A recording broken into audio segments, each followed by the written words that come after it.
Ma'am एक चीज बता दो। बोलो। मैम ओवर विंटरिंग स्टेज कौन सी है? आवाज साफ नहीं आ रही आपकी।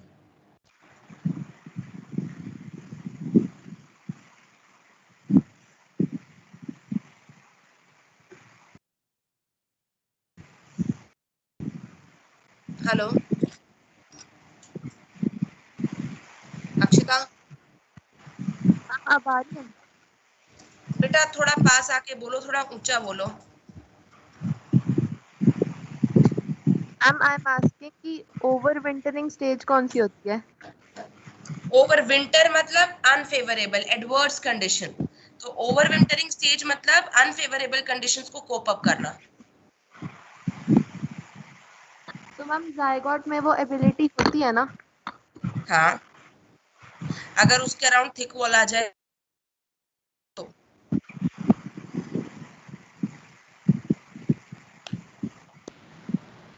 चलो आगे शुरू करें क्लास। Yes. ओके, तो हमने लास्ट क्लास में क्या पढ़ा था? एनीवन?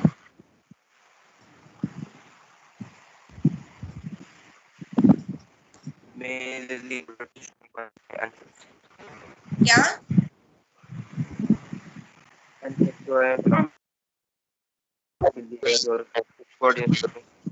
ये मुझे ही तुम्हारी आवाज साफ नहीं आ रही, किसी की भी की? क्या क्लियर किया उसकी बात। तुम मैम एंथर वॉल लेयर्स पढ़ी थी 4। यस, हमने एंथर का स्ट्रक्चर पढ़ा था, फिर एंथर में जो वो वॉल्स होती है वो पढ़ी थी, और सेंटर में स्पोरोजिनस टिश्यू पढ़ा होता है। लास्ट फिर हमने पढ़ा yes ma'am sporogenous 5 tissue. Sporogenous tissue की वजह से पॉलन ग्रेन्स बन जाती है, मियोसिस होती है।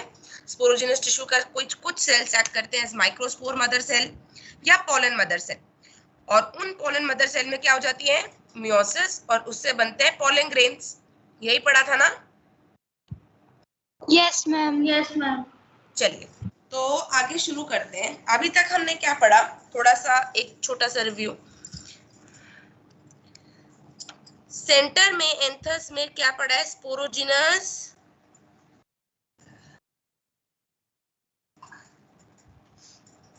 टिश्यू। ये डिप्लॉयड है। स्पोरोजिनस टिश्यू के कुछ सेल साइज में बड़े हो जा रहे थे, उनमें डेंस साइटोप्लाज्म आ रहा था और एक प्रोमिनेंट न्यूक्लियस। उन कुछ सेल्स को हम क्या बोल रहे थे? Microspore mother cell.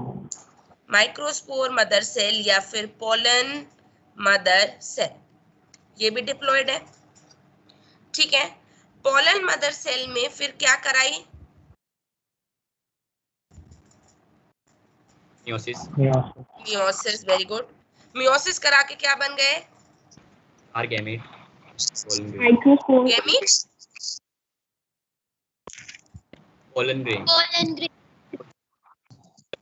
Pollen grains या फिर माइक्रो। मैम आपने अभी शुरू बताया। ये हेप्लॉइड होंगे, मियोसिस से बने हैं तो हेप्लॉइड होंगे। उसके बाद क्या होगा? पॉलन ग्रेन के अंदर, हर पॉलन ग्रेन के अंदर क्या होगी? 2 माइटोसिस। हर पॉलन, अपने माइक ऑफ रखे भाई जिनके मोबाइल वाइब्रेट कर रहे हैं, ये डिस्टरबेंस मत करो। हर पॉलन ग्रेन में 2 माइटोसिस होंगी, जिसकी वजह से हर पॉलन ग्रेन में क्या बन जाएंगे? 2 नॉन मोटाइल मेल गैमेट्स। इन गैमेट होते ही हैप्लॉइड है। ओके, तो हर पॉलन ग्रेन में 2 नॉन मोटाइल मेल गैमेट्स बन जाते हैं। फिर इस स्टेप को, मैम आपकी वॉइस थोड़ी लैग कर रही है। बाकियों को भी कर रही है क्या? नो नहीं ma'am. Ma'am. No Yes, ma'am. Oh, ma'am. Ma'am बिल्कुल सही आ रही है। ठीक है, देखो माइक्रोस्पोर मदर सेल से पॉलन ग्रेन्स का बनना, it is called microsporogenesis. Genesis. ये तो हम पढ़ ही चुके हैं। माइक्रोस्पोर मदर सेल से माइक्रोस्पोर्स का बनना, इट इज माइक्रोस्पोरोजेनेसिस। अब पॉलन ग्रेन्स बन गए, हर पॉलन ग्रेन से क्या बनेंगे, हर पॉलन ग्रेन के अंदर बनेंगे 2 नॉन मोटाइल मेल गेमीट्स। इस प्रोसेस को क्या बोलेंगे, वर्क डन पॉजिटिव है माइक्रोगैमेटोजेनेसिस। गैमेटोजेनेसिस।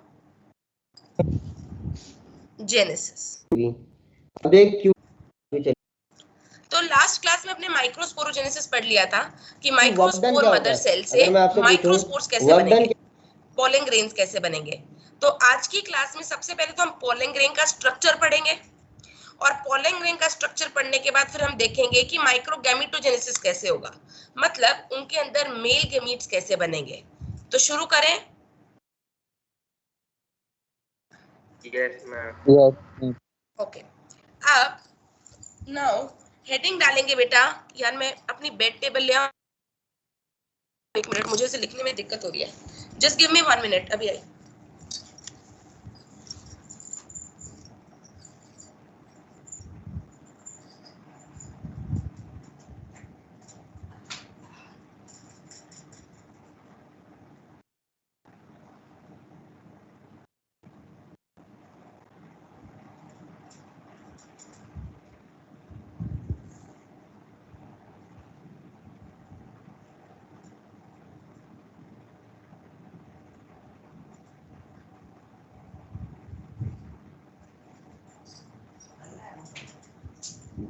ये लिखती हूँ, ये भी है,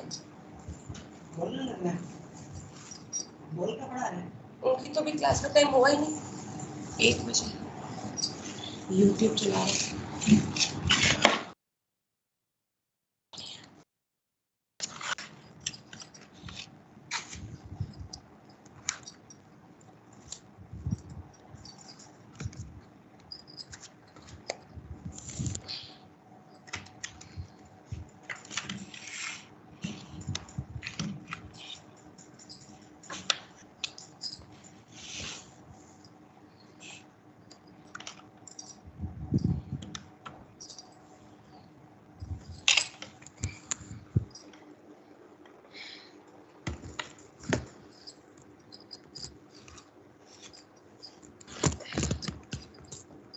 हेलो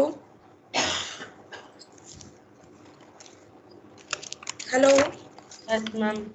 हाँ जी, Yes, ma'am. Yes ma'am. मैं दिख रही हूँ सबको? Yes Yes.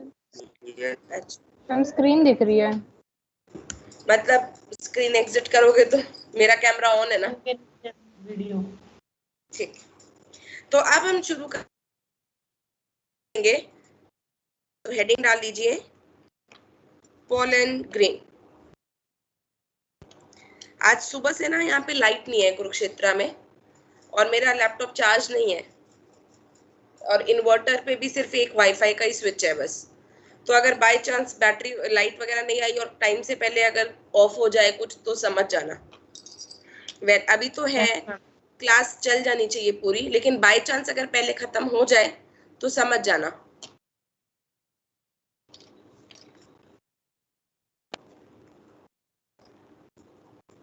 डिजिटाइजर के साथ बैटरी लगती भी जल्दी है। हाँ जी, पॉलन ग्रेन। तो सबसे पहला सेंटेंस हम लिखेंगे, पॉलन ग्रेन की स्टडी को हम कहते हैं बेटा palynology. The study of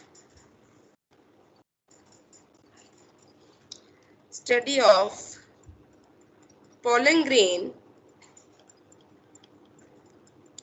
is called palynology. Study of pollen grain is called palynology. बोलो। Palynology. Yes. Okay. Second, जो pollen grain होता है, it is nearly spherical in shape. It is spherical in shape. All round C shape होती है इसकी, and its size is बेटा, इसका जो size है 25 to 50 μm होता है। Its size is 25 to 50 μm. Okay. Next point. Colour जो होता है pollen grain का, it is light yellow. Color is light yellow. और लाइट येलो क्यों होता है? Due to the presence of carotenoids. Carotenoids क्या होते हैं? Accessory pigment. Pigments, yes, due to presence of carotenoids. Next, it contains nucleus, mitochondria, plastids. It contains nucleus, mitochondria, and plastids. Next point, it is rich in reserve food. It is rich in reserve food. After this, next point, जो pollen grain की wall होती है, जो outer wall होती है, उसे हम कहते हैं स्पोरोडर्म. The pollen wall is called sporoderm. pollen की जो पूरी वॉल है उसे हम कहते हैं स्पोरोडर्म. नेक्स्ट पॉइंट, जो स्पोरोडर्म है इसको दो भागों में बांट देते हैं. स्पोरोडर्म को दो भागों में बांट देते हैं बेटा.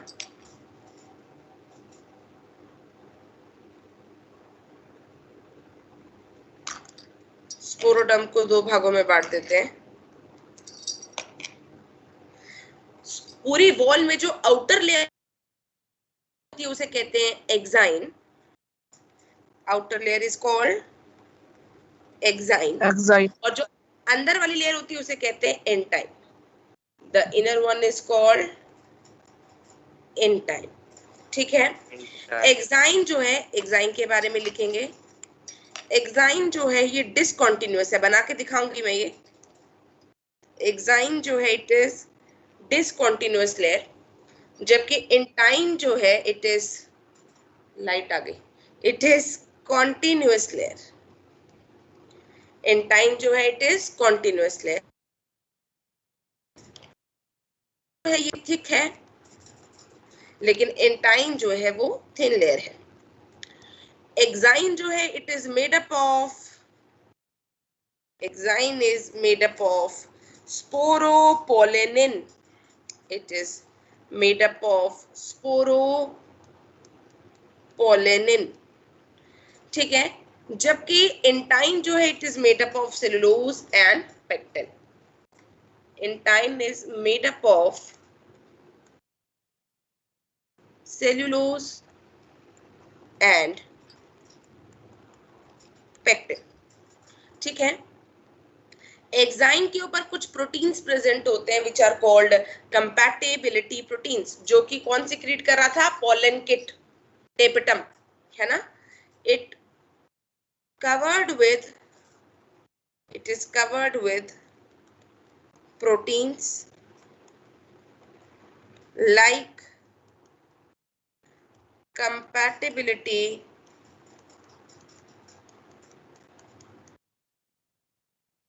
फैक्टर्स. कंपैटिबिलिटी का फैक्टर्स का काम आगे आएगा. एंटाइन में लिखो, बस एंटाइन में तो मेरे ख्याल इतना ही है. ओके. फिर जो एक्साइन है इसमें हमने एक वर्ड लिखा है स्पोरोपोलेनिन. ये वर्ड बहुत इंपॉर्टेंट है. पोलन ग्रेन की जो वॉल होती है उसमें जो एक्साइन लेयर है वो किसकी बनी हुई है? बोलो.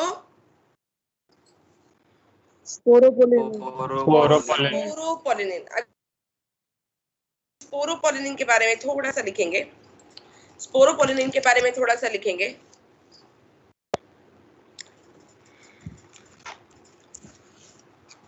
It is secreted by, sporopollenin क्या है?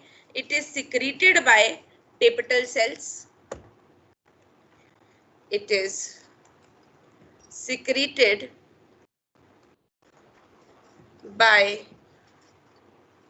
टेपिटल cells टेपेटम के जो सेल्स होते हैं वो सिक्रीट करते हैं. It is made up of, sporopollenin क्या है? It is a carotenoid, fatty acid substance है. It is fatty acid derivative, या मैं कहूँ it is carotenoid derivative. Carotenoid है एक तरह का. ये कैरोटिनोइड भी तो फैटी एसिड सब्सटेंसेस ही होते हैं. ठीक है, ओके.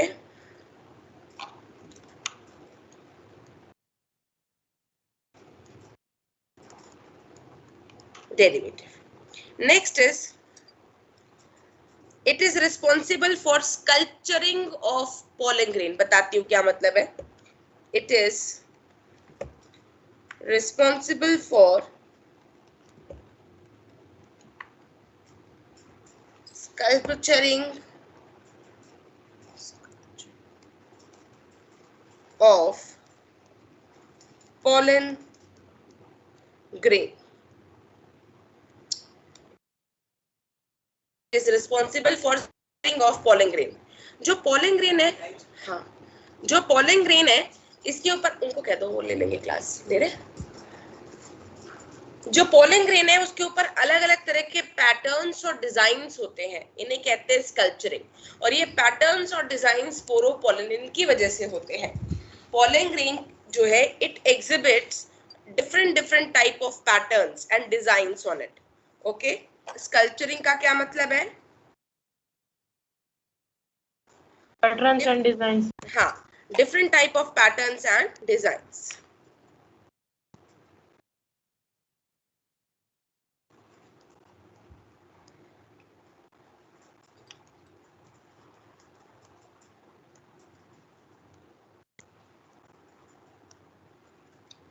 ये भी स्पोरोपोलिन की वजह से है. इसके बाद एक चीज लिखेंगे कि स्पोरोपोलिन जो है आज तक ऐसा कोई भी ऐसा आज तक कोई एसिड, एल्कली या कोई एंजाइम नोन नहीं है जो स्पोरोपोलिन को डिग्रेड कर पाए. जिस वजह से पोलन ग्रेन का स्ट्रक्चर हजारों लाखों साल बाद भी वही रहता है जो कि पहले था, क्योंकि स्पोरोपोलिन को कोई भी डिग्रेड नहीं कर सकता. लिखेंगे this sporopollenin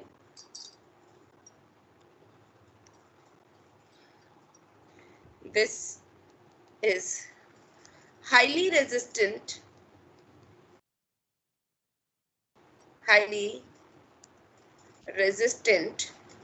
from the attack of, to the attack of, this is highly resistant to the attack of acid or alkali, and no enzyme is known,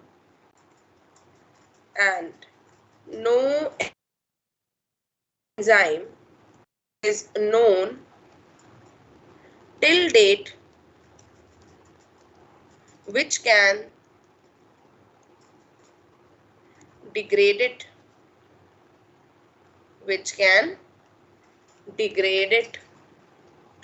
ठीक है. इसी वजह से पोलन ग्रेन का स्ट्रक्चर कभी खराब नहीं होता. सो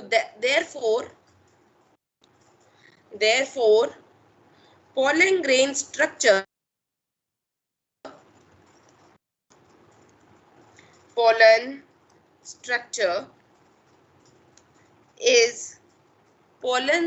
is preserved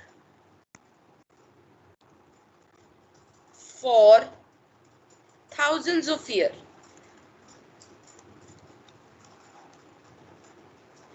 और इसीलिए हम पोलन ग्रेन के स्ट्रक्चर को इस्तेमाल करते हैं in alpha taxonomic research, used in taxonomic और fossil study.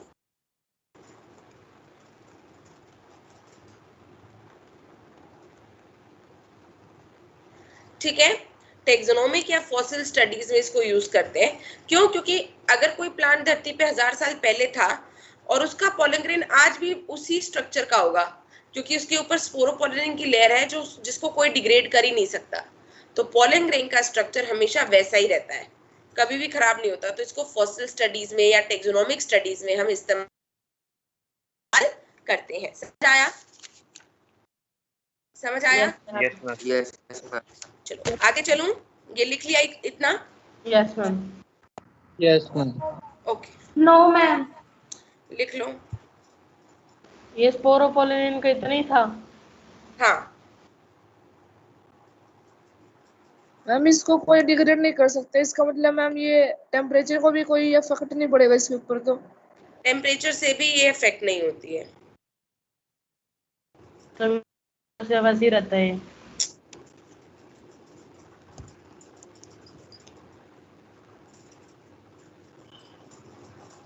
Done ma'am. Done. अब आगे Yes. देखिए नेक्स्ट, इसके बाद नेक्स्ट देखिए। अब नेक्स्ट पॉइंट में क्या है, हमने दो लेयर लिखी ना, एक्साइन और इंटाइन। एक्साइन को एक एक्साइन लिखी है और दूसरी तरफ इंटाइन है, उसका कोई काम ही नहीं।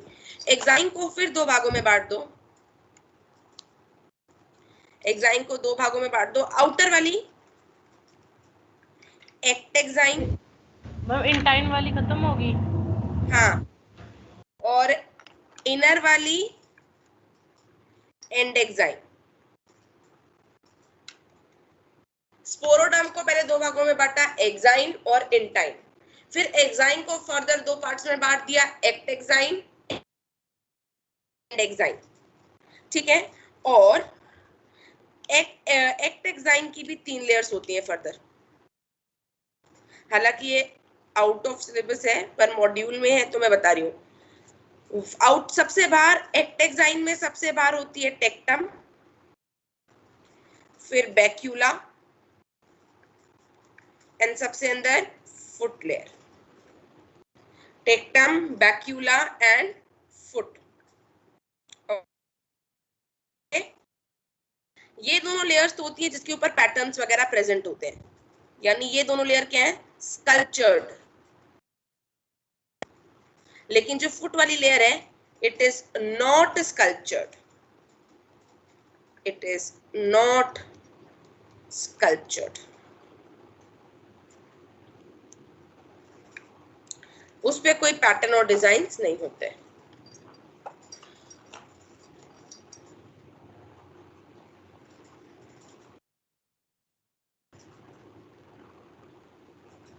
मैम ये पहली लेयर क्या लिखी है इसकी, आउटर एक्सिडाइन की? Tectum, CECTUM।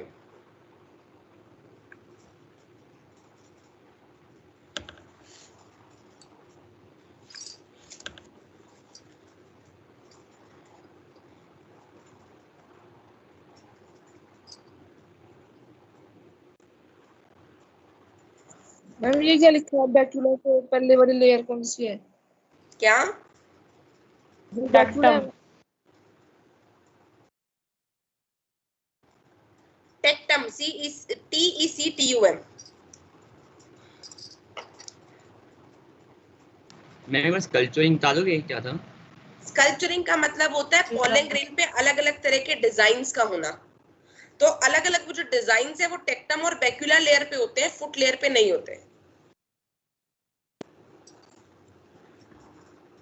Okay ma'am. एक और लाइन लिख लेंगे, हायासिंथस एक प्लांट है बेटा,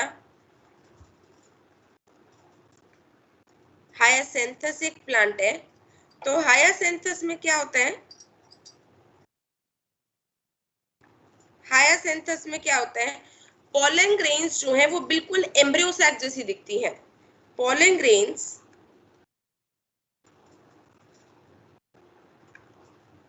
looks like embryo sac. Embryo sac female body में बनता है जिसके अंदर एग होता है। जिसको पता है अच्छी बात है, प्लांट किंगडम में पढ़ा हुआ है हमने। जिसको नहीं पता टेंशन लेने की बात नहीं है, फीमेल पार्ट पढ़ेंगे तो उसमें बहुत डिटेल में हम एम्ब्रियो सैक पढ़ेंगे। तो पॉलन ग्रेन जो है इट लुक्स लाइक एम्ब्रियो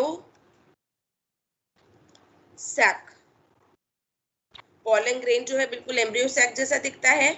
और इस चीज को, इस फिनोमिना को हम कहते हैं बेटा नेमिक फिनोमिना। इस फिनोमिना को हम क्या कहते हैं? नेमिक फिनोमिना। क्या होता है नेमिक फिनोमिना? जब पोलन ग्रेन्स जो हैं एकदम कैसे दिखते हैं? एम्ब्रियो सैक जैसे। एम्ब्रियो सैक जैसे। किसमें देखने को मिलता है ये phenomena? हाईएसेंथस। हायासेंथस।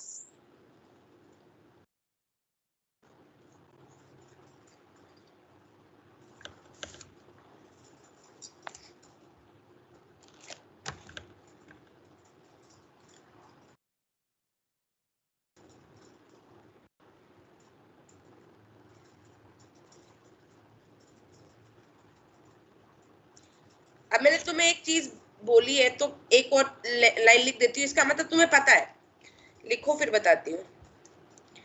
pollen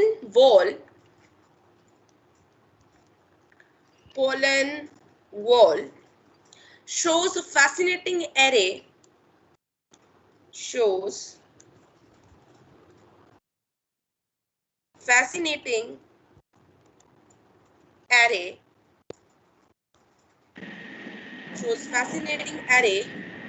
of patterns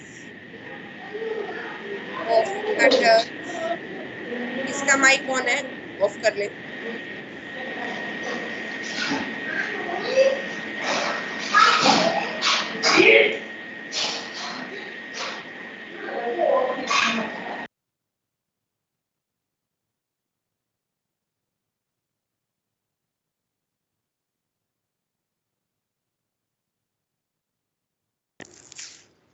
pollen wall जो है इसके ऊपर बहुत तरह के पैटर्न्स और डिजाइन्स है, सही बात है कि नहीं? एग्रीड और not? Yes ma'am. Yes ma'am. और इस चीज की भी बहुत ज्यादा टेक्सोनोमिक वैल्यू हो सकती है। This have a great pollen wall वाला पॉइंट किसका था मैम? आउटर का या इनर वाले का? ये अलग से है, कॉमन पॉइंट है। Have great taxonomic value. अब हर तरह के मतलब हर प्लांट पे, हर डिफरेंट प्लांट के पोलन ग्रेन पे एक डिफरेंट पैटर्न है, तो टेक्सोनोमिक वैल्यू भी तो होगी।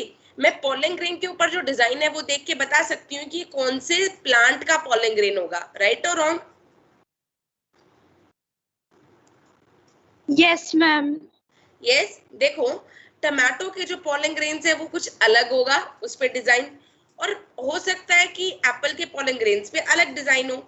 तो अगर मुझे पोलन ग्रेन मिल आज से 100 साल बाद किसी को पोलन ग्रेन मिला एप्पल का, तो वो बता पाएगा कि भाई ये एप्पल का पोलन ग्रेन है क्योंकि इसमें ये डिजाइन है। तो इसी को तो हम कहते हैं टेक्सोनोमिक रिसर्च, टेक्सोनोमी में हेल्प हो जाएगी। तो इट हेल्प्स इन दी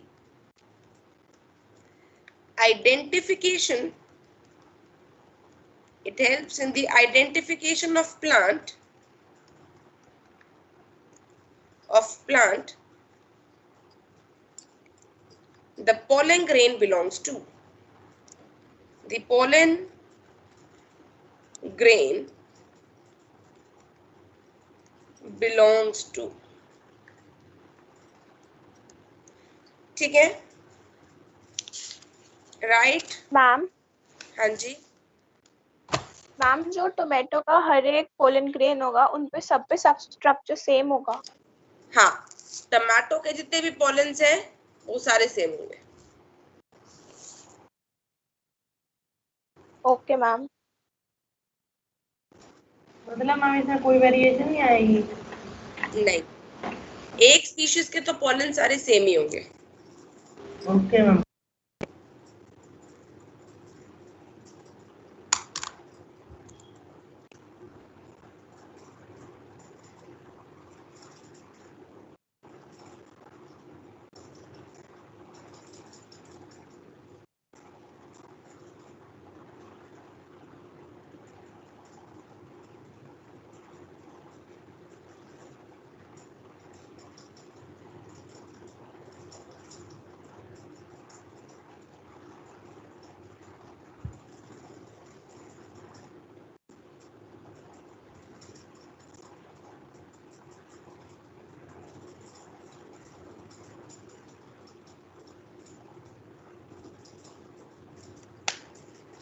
चलो आगे। Yes ma'am. चलो एक पॉलन ग्रेन बनाते हैं।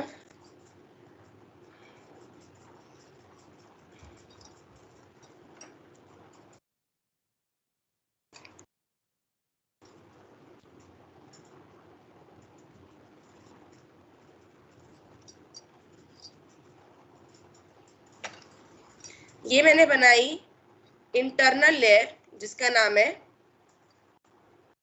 एंटाइन। एंटाइन कैसी लेयर है? इट इज स्मूथ, इस पे पैटर्न नहीं होते, पैटर्न एक्साइन पे होते हैं, ठीक है।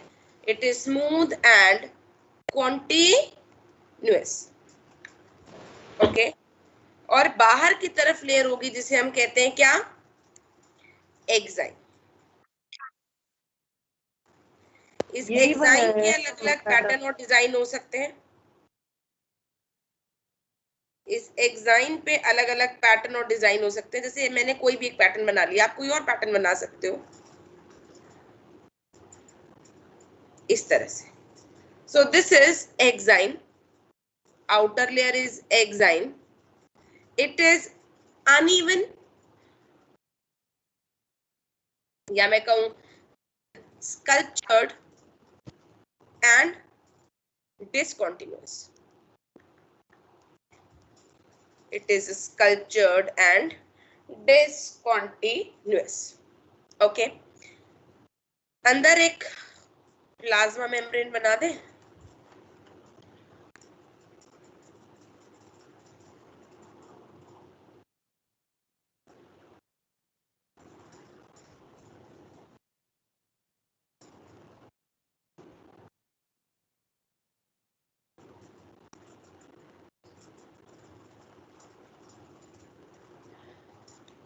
ये हो गई अंदर प्लाज्मा मेम्ब्रेन।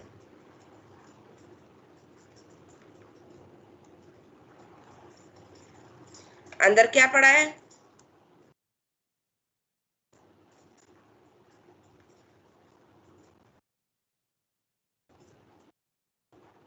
न्यूक्लियस,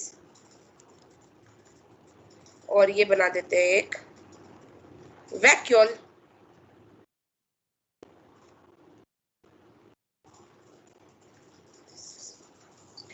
अब बाकी सारा क्या है? साइटोप्लाज्म। साइटोप्लाज्म।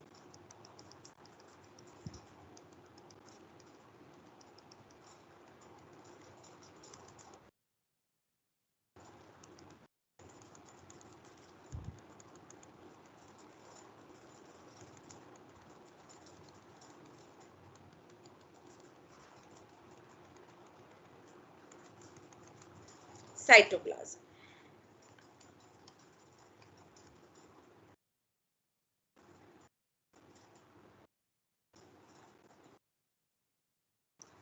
देखो एक्साइन मैंने बोला है अनइवन है, स्कल्पचर्ड है, दिख ही रहा है, और डिसकंटिन्यूअस भी है। क्यों डिसकंटिन्यूअस क्यों है बताओ?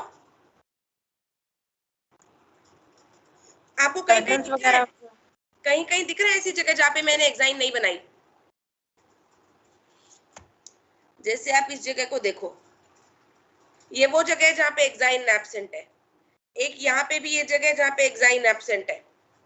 राइट और रॉन्ग? Yes ma'am. बोलो। Yes ma'am. Yes ma'am. ये जगह जहाँ पे एक्साइन एब्सेंट होती है इस जगह को कहते हैं जर्म पोर। इसका काम आगे आएगा, ठीक है। The place where exine is absent, तभी तो डिसकंटिन्यूअस है। The place where exine is absent is called germ pore. It is called germ pore. इसे हम जर्म पोर कहते हैं, ठीक है। अब जर्म पोर कितने पॉलन ग्रेन में, उस हिसाब से पॉलन ग्रेन 3 तरह की हो सकती है। मैम ऊपर ही करना। एक minute. On the basis of number of germ pores, on the basis of number of germ pores, pollen grain 3 तरह की हो सकती है। पॉलन ग्रेन 3 तरह की हो सकती है, मोनोकॉलपेट,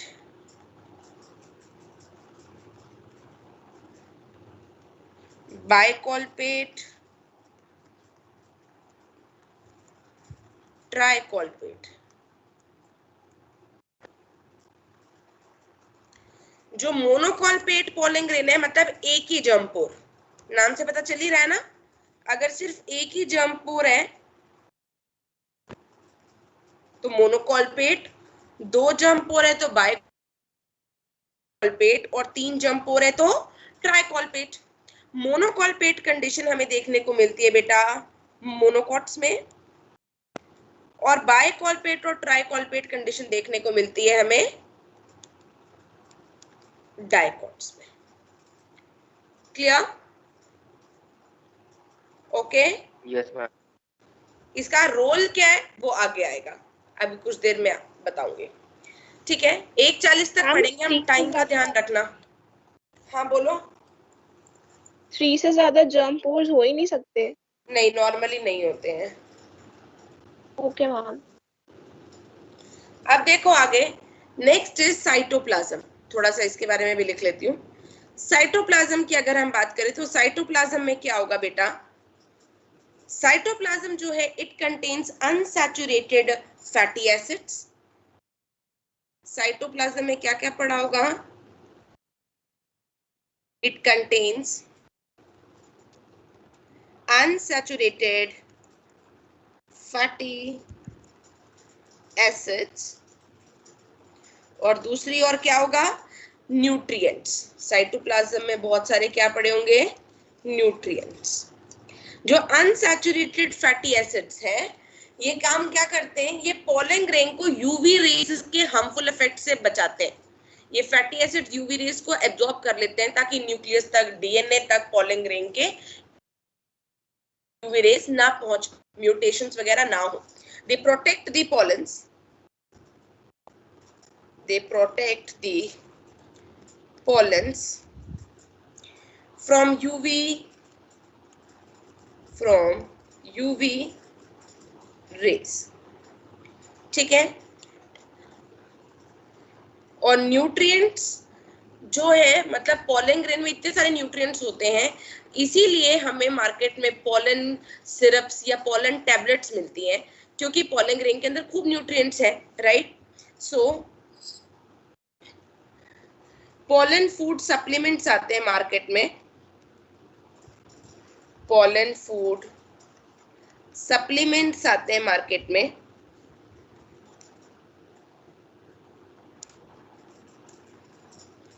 like pollen syrups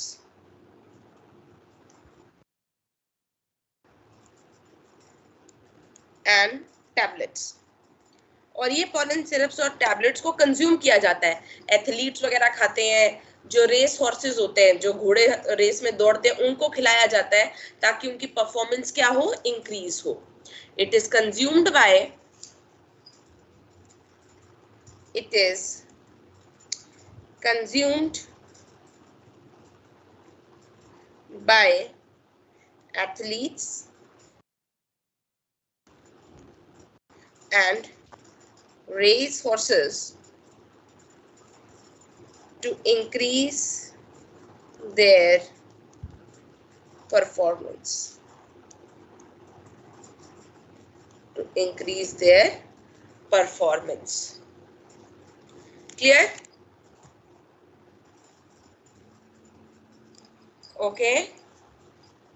Yes, ma'am. Hello. Hello. हाँ, गुड आफ्टरनून। बोलो, आज तुम्हारी किसकी हुई है पहली क्लास? तो बस यही होनी है फिर आज।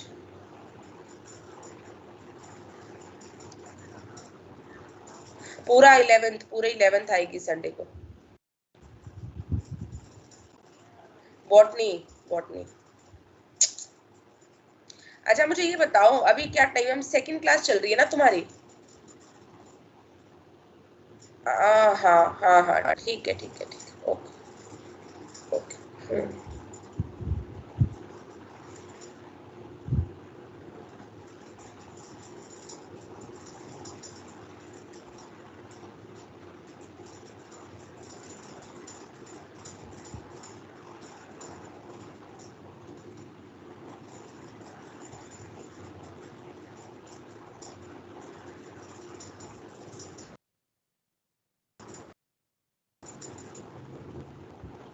लिख लिया?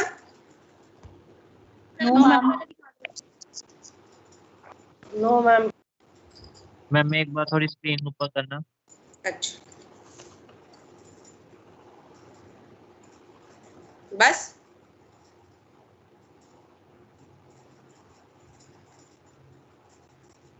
हाँ जी।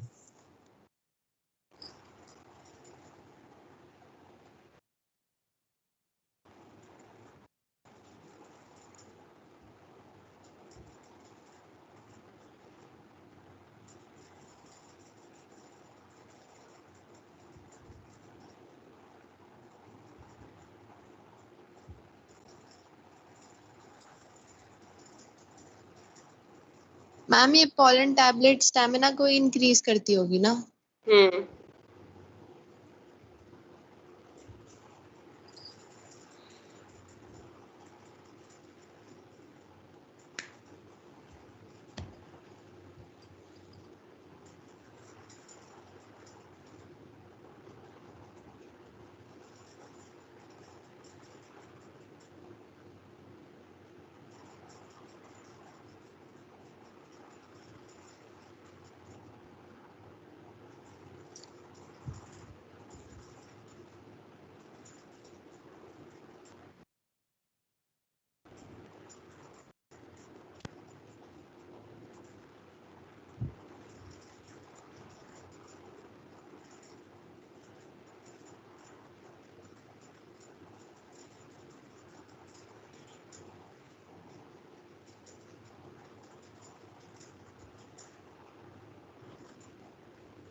हो गया बेटा?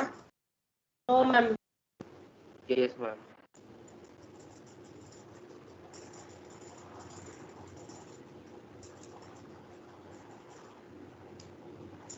क्या होती है?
हो गया मैम।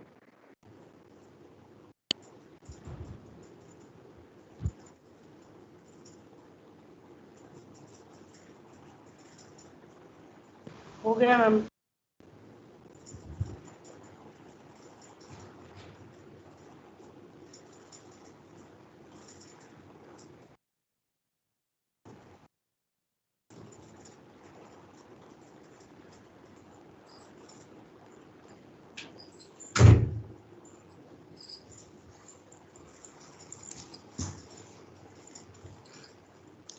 लिख लिया?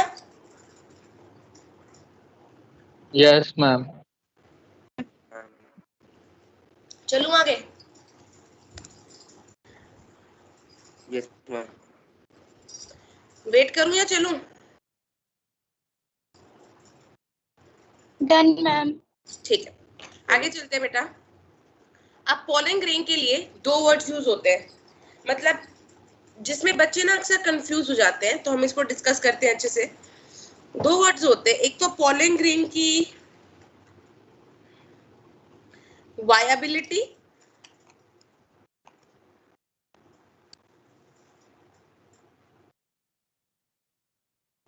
एक तो पॉलन ग्रेन की वायबिलिटी और दूसरा पॉलन ग्रेन की प्रिजर्वेशन। दूसरा इस पॉलन ग्रेन की प्रिजर्वेशन। ठीक है, वायबिलिटी का क्या मतलब होता है, कौन बताएगा? वो कब तक सरवाइव कर सकते हैं? सरवाइव नहीं, बचा सकते हैं उसको कब तक? पॉलन ग्रेन कब तक फंक्शनल है, कब तक हम उसको जर्मिनेट करा सकते हैं, कब तक पॉलन ग्रेन के अंदर मेल गैमीट्स बनाने की क्षमता है। Okay, the time period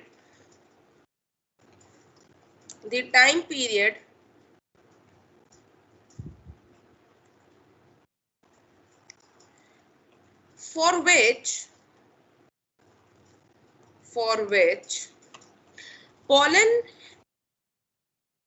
remains functional, pollens remains functional and have ability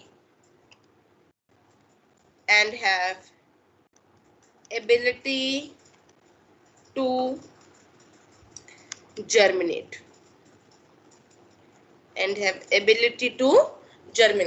कब तक पॉलन ग्रेन में शक्ति है, क्षमता है कि वो जर्मिनेट कर सकती है, पॉलन ट्यूब बना सकती है, राइट? और हम क्या सोचते हैं, भाई पॉलन ग्रेन का तो स्पोरोपोलिन होता है, वो तो हमेशा वायबल होगी। नहीं, पॉलन ग्रेन का स्ट्रक्चर हमेशा वैसा ही रहेगा, स्ट्रक्चर कभी खराब नहीं होगा, लेकिन स्ट्रक्चर मेंटेन करना इज प्रिजर्वेशन, कि उसका स्ट्रक्चर वैसा का वैसा रहे। और वायबिलिटी मतलब वो कब तक फंक्शनल है। तो वायबिलिटी एक अलग चीज है कि कब तक उसमें जर्मिनेट करने की क्षमता है, और उसका स्पोरोपोलिन से कोई लेना देना नहीं है। बच्चे इस बात में कंफ्यूज हो जाते हैं। प्रिजर्वेशन रिस्पॉन्सिबल है स्पोरोपोलिन, तो उसका स्ट्रक्चर प्रिजर्व करता है स्पोरोपोलिन, स्ट्रक्चर हमेशा वही रहेगा। स्ट्रक्चर 1000 साल बाद भी पॉलन ग्रेन का वही है, लेकिन 1000 साल बाद उस पॉलन ग्रेन में पॉलन ट्यूब बनाने की क्षमता नहीं होती। बात समझ आई? समझ आ गई? तो जो वायबिलिटी है वो किस बात पे डिपेंड करेगी? वायबिलिटी डिपेंड्स अपॉन कि टेम्परेचर क्या है एनवायरनमेंट का,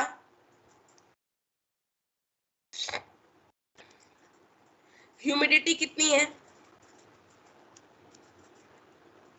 एंड थर्डली उसका डीएनए कैसा, उसकी जेनेटिक पोटेंशियल कितना है उसके अंदर, कि वो कब तक वायबल रह सकती है पॉलन ग्रेन।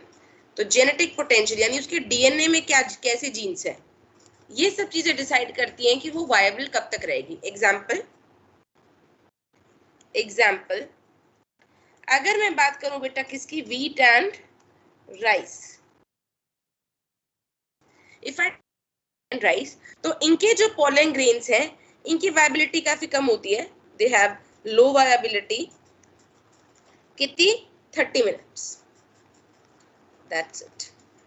तो व्हीट और राइस की पॉलन ग्रेन्स बहुत कम टाइम के लिए वायबल होती हैं, 30 मिनट के लिए, तो लो है viability, right? Second, Solanaceae. Solanaceae family के जो मेंबर्स हैं प्लस फैबिएसी प्लस रोजिएसी होगा, हाँ, प्लस रोजिएसी फैमिली,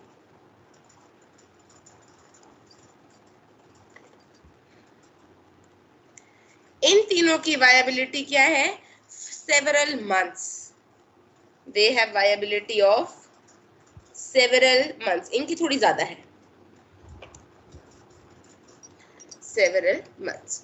तो वायबिलिटी तो कुछ हफ्ते महीने भर तक ही हो सकती है, 1 मिनट बेटा, लेकिन प्रिजर्वेशन, स्ट्रक्चर प्रिजर्व रहता है काफी टाइम तक, ठीक है? तो प्रिजर्वेशन 1 मिनट में कंप्लीट कर लूं, then I talk to you. The structure is preserved due to sporopollenin. Structure is preserved for years due to the presence of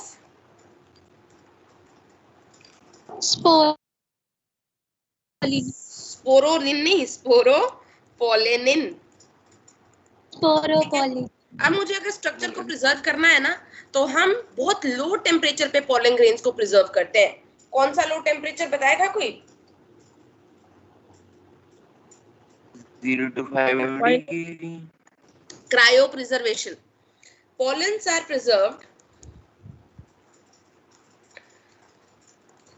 Pollens are preserved at a very low temperature.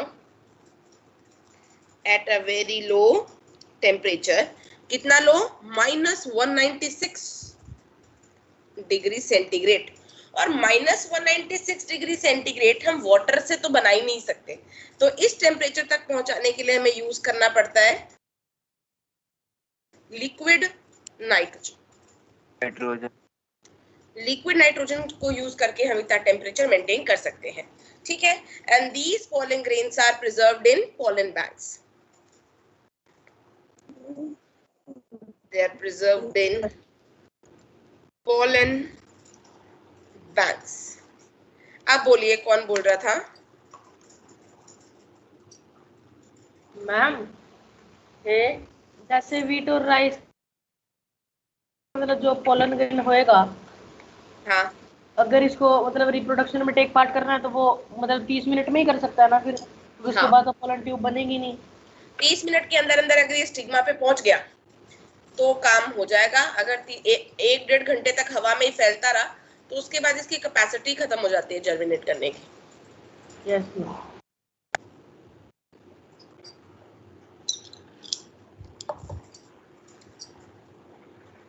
Ma'am. हाँ, sporopollenin तो वैसे भी ma'am destroy हो नहीं सकती, तो फिर हमें इसको इतने लो टेम्परेचर पर क्यों करना पड़ता है? क्या? स्पोरोपोलेनिन तो वैसे भी मैम डिस्ट्रॉय हो नहीं सकती, तो स्ट्रक्चर तो उसका वैसे भी प्रिजर्व रहेगा। स्ट्रक्चर को जाने के लिए हम 196 यूज नहीं कर रहे। मान लो एक पोलन ग्रेन मुझे मिला है किसी प्लांट का आज, एंड आई वांट कि हालांकि इसकी वायबिलिटी तो कुछ मंथ ही है, लेकिन मैं चाहती हूँ कि इसकी वायबिलिटी में 2 साल बाद इसको यूज कर पाऊं। इसीलिए उसके स्ट्रक्चर को प्रिजर्व करना तो स्पोरोपोलेनिन का ही काम है। लेकिन अब हम क्रायो प्रिजर्वेशन जब करते हैं ना, जब हम बहुत लो टेम्परेचर पर स्टोर कर देते हैं, तो 2 साल बाद जब उसको वहां से निकालेंगे तब भी वो उतनी वायबल रहेगी, तो उसकी वायबिलिटी मेंटेन रहती है लिक्विड नाइट्रोजन से। मतलब एक तरह से क्या हो गई, वो सो गई 2 साल के लिए, वो उठेगी, फिर उसकी 1-2 महीने की अगर वायबिलिटी है तो उस टाइम पे हम उसको जर्मिनेट करा सकते हैं। ओके मैम, ठीक है, ये लिख लिया सब लोगों ने? Yes ma'am. 1 minute ma'am.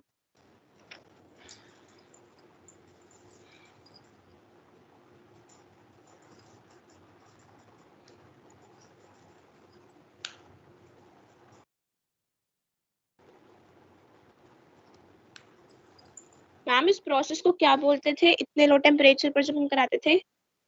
Cryo preservation. Cryo means ice, cryo preservation.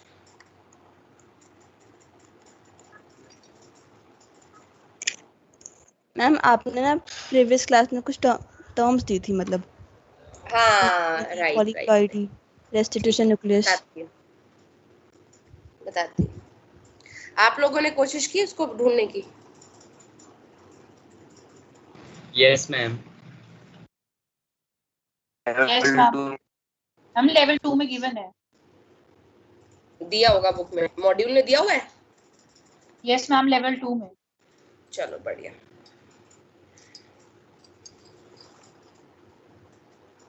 एक तो फैक्ट लिख लो,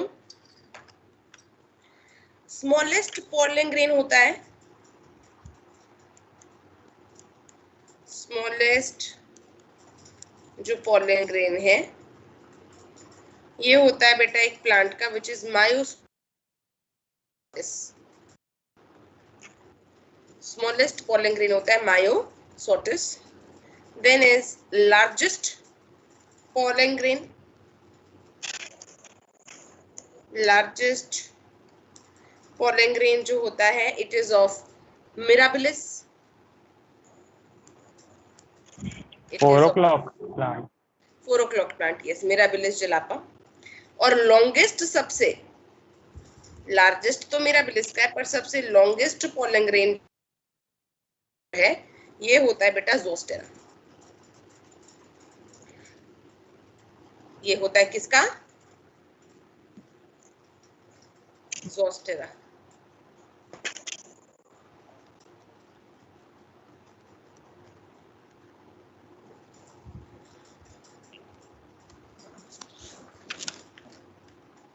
ठीक है,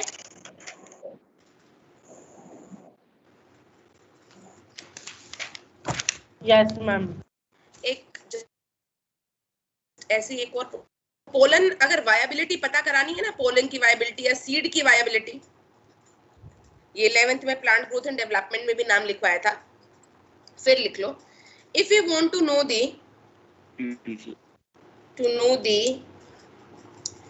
viability of a pollen or a seed, तो हम उसके लिए करते हैं TTC टेस्ट। हम क्या करते हैं उसके लिए? TTC test. 0.1% TTC यूज करते हैं। TTC का फुल फॉर्म क्या था? Triphenyl tetrazolium chloride. Triphenyl tetrazolium chloride. Triphenyl tetrazolium chloride. तो इससे हम सीड की या पोलन ग्रेन्स की वायबिलिटी को पता लगाते हैं। एक पोलन ग्रेन का लास्ट पॉइंट रह गया। कुछ प्लांट्स के जो पोलन ग्रेन्स होते हैं वो ऑफन हमें एलर्जी कॉज कर देते हैं। ठीक है, pollen grains of few plants, pollen grains of few anemophilous plants. Anemophilous मतलब जिनकी पॉलिनेशन विंड से होती है। यस, वो प्लांट जो जिनके पोलन ग्रेन्स हवा में चले जाते हैं, मतलब विंड उनको स्टिग्मा तक लेके जाता है। तो ऐसे प्लांट्स के अगर पोलन ग्रेन विंड में आए तो हो सकता है कुछ लोगों को उससे एलर्जी हो जाए। Pollen grains of few anemophilous plants, anemophilous plants बोले तो which are pollinated by wind, which are pollinated by wind. The pollen grains of few anemophilous plants like Parthenium. Parthenium का कॉमन नेम क्या है?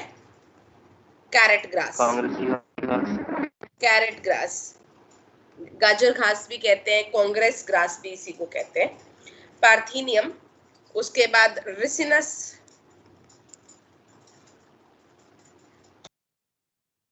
Chenopodium, chenopodium बथुआ होता है, बथुआ, एमरैंथस etcetera. तो इन सब के जो पोलन ग्रेन्स हैं, they can often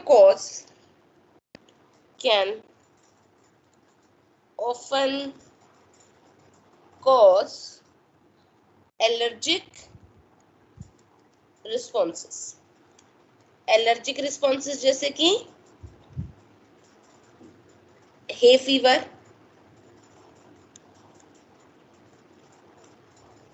than asthma वगैरह एक्सेट्रा। तो कुछ ऐसे प्लांट्स भी हैं जो विंड से पॉलिनेट होते हैं, तो विंड में उनकी पॉलन चली जाए और अगर हम उनको इनहेल कर ले तो काफी लोग उसके लिए एलर्जिक होते हैं। ठीक है, अब इसमें एनसीईआरटी में एक लाइन लिखी है किसके लिए भला? पार्थीनियम के लिए। तो पार्थीनियम जो है ये हर जगह उगा होता है, सबने देखा होगा, सबके घर के आसपास जरूर उगा होगा पार्थीनियम, देखा है सबने? बहुत ज्यादा होता है। नो मैम, सबने देखा है, अभी देखना, अभी तुम्हें दिख जाएगा। शक्ल दिखाना इसकी कैसा है। खाली उसमें गया रहता है प्लाटो के अंदर। पोपी जैसा फूल सा उगा होता है इसके ऊपर।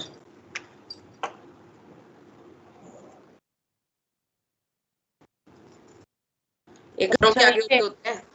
यस मैम देखा है। जहाँ पे भी एक खाली सा वो लैंड पड़ा होता है वहीं पे उग जाते हैं ये। यस। कोई भी ऐसी खाली जगह है ना तो उस पे उग जाते हैं ये।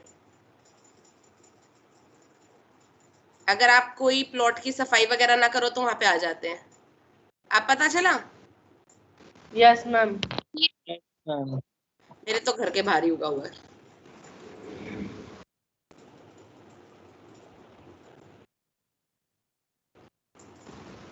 तो ये है गाजर घास। इसकी पत्तियां गाजर की पत्तियां जैसी होती है ना, वैसे है। तो दिस इज कैरेट ग्रास और गाजर घास। खाली प्लॉट्स वगैरह में बड़े आराम से, मतलब हर जगह ये वीड पाई जाती है। तो ये क्वेश्चन एनसीईआरटी की लाइन है कि इंडिया में ये कैसे आया। तो इंडिया में जो पहले हम वीट इंपोर्ट कराते थे, जब हमारे ग्रीन रेवोल्यूशन वगैरह नहीं हुआ था तो देश की पॉपुलेशन बढ़ती जा रही थी, लेकिन खाना था नहीं, तो हम वीट बाहर के देशों से इंडिया में मंगाते थे। तो जो इंपोर्टेड वीट थी ना, उसके अंदर ये ऐसा कंटामिनेंट आ गया था। वो इतना फैल गया कि सारी जगह हो गया। It came to India as a contaminant in imported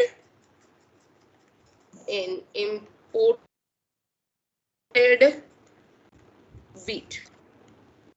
imported wheat में कंटामिनेंट के जैसे आ गया था ये। ओके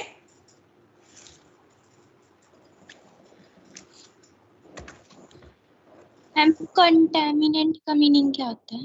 कंटामिनेशन का मतलब होता है जैसे दाल में पत्थर कंकर मिल जाते हैं, कंटामिनेशन, एडल्टरेशन, मिक्स होके आ गया। जैसे गेहूं में ऐसा कचरे की तरह आ गया था ये।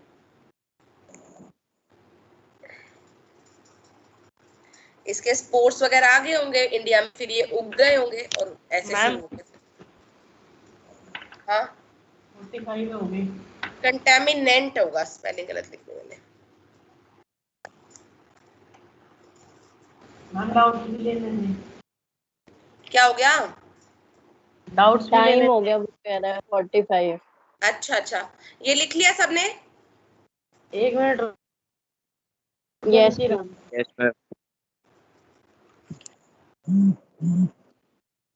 कल से बहुत गर्मी हो गई है ना। Yes ma'am. अब समर्स वाली फीलिंग आ रही है।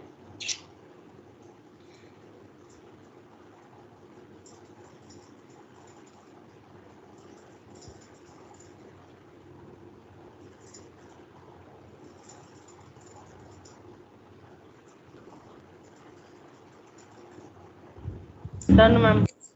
डन। यस। चलो अब वो 3 टर्म्स की बात कर लेते हैं पहले, जो हमारी रह गई थी कल।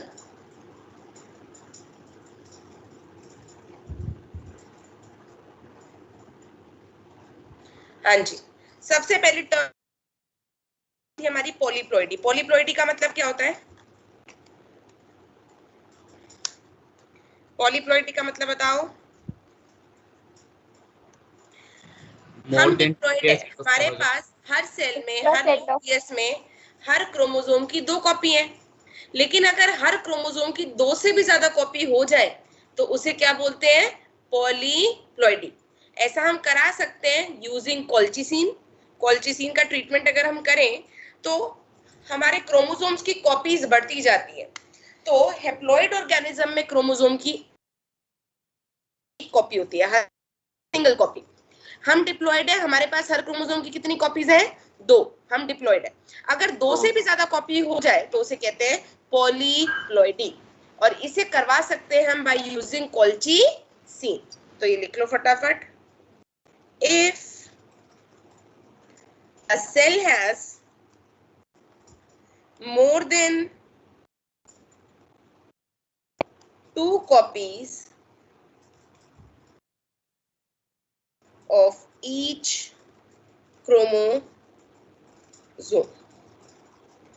एग्जाम्पल, ट्रिप्लॉइड है कोई, टेट्राप्लॉइड है, पेंटाप्लॉइड है, हेक्साप्लॉइड है, ये सब पॉलीप्लॉइड ही है कि 3 सेट हो गए हर क्रोमोसोम के, 4 हो गए, 5 हो गए, 6 हो गए, this is polyploid and this is done using colchicine. कॉल्चीसीन। पॉलीटीनी क्या होता है?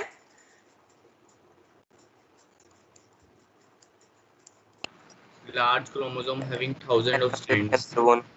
हाँ, मतलब एक बड़े साइज का chromosome is called polytene chromosomes, क्योंकि उसमें पॉलीटीनी हो रखी है। पॉलीटीन क्या है कि बार बार डीएनए रेप्लिकेशन होती जा रही है उसी क्रोमोसोम में। एक ही क्रोमोसोम में अगर बार बार डीएनए रेप्लिकेशन होती जाएगी तो जो उसका डीएनए है उसकी कॉपीज बढ़ती जाएंगी और क्रोमोसोम हो जाएगा बहुत बड़े साइज का। इसे कहते हैं पॉलीटीनी।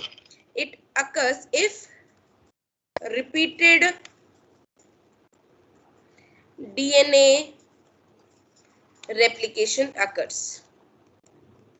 अगर डीएनए रेप्लिकेशन होती जा रही है, जैसे ये एक क्रोमैटिड है क्रोमोसोम, ठीक है, इसमें डीएनए की रेप्लिकेशन होती जा रही है, तो what will happen, DNA content बहुत ज्यादा बढ़ जाएगा।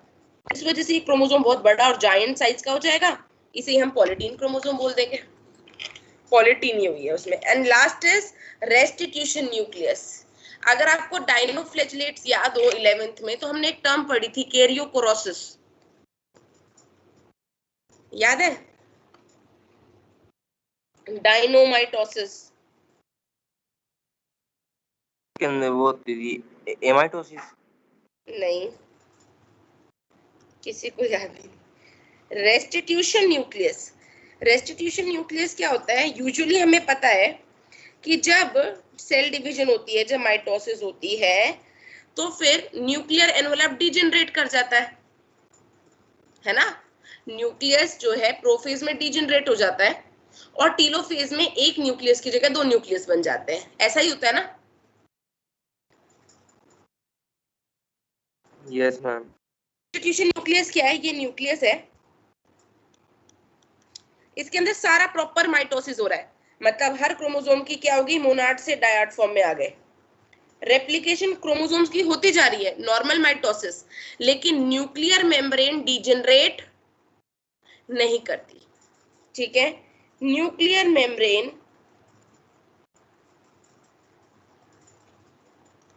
Doesn't degenerates. होगा क्या?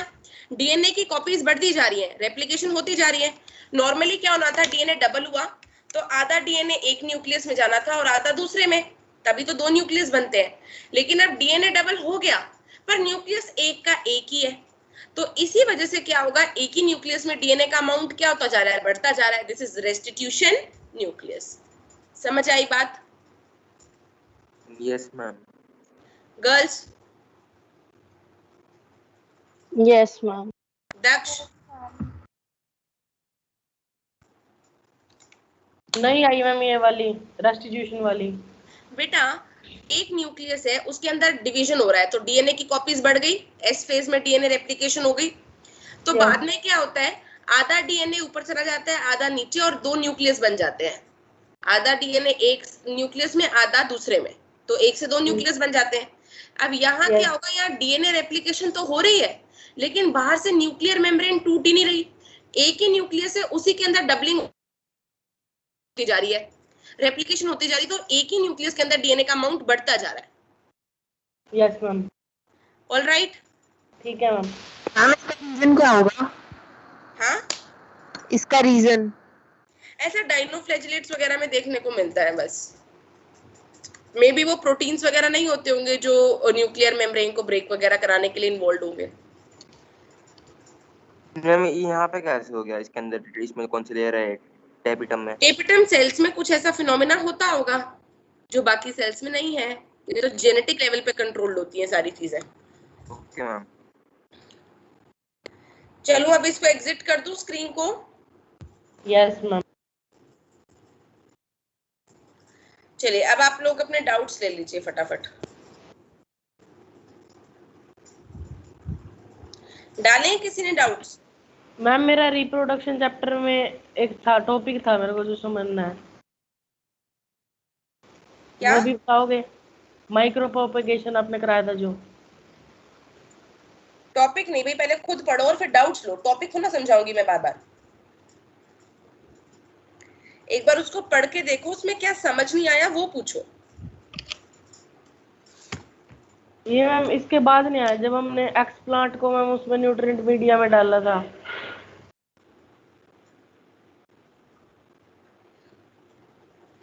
एक्सप्लांट को न्यूट्रिएंट मीडिया में डाला तो वो दोबारा करने लगेगा।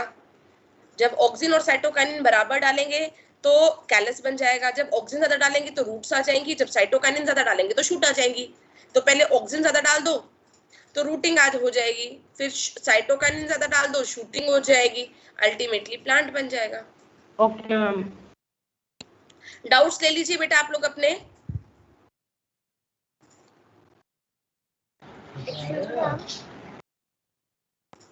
हाँ जी बोलिए।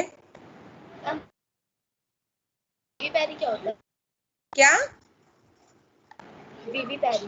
विवीपेरी ये हमने प्लांट ग्रोथ एंड डेवलपमेंट में 11th में भी किया था। दोबारा सुनो, वो प्लांट्स जो मार्शी एरियाज में उगते हैं, जहाँ जमीन दलदली है, जहाँ जमीन क्या है, दलदली है, तो जमीन में खूब सारा पानी रुका हुआ है। अगर सीड्स गिर के जमीन में चले गए तो जमीन में इतना पानी है कि ऑक्सीजन पहुंच ही नहीं पाएगा और वो जर्मिनेट नहीं कर पाएंगे।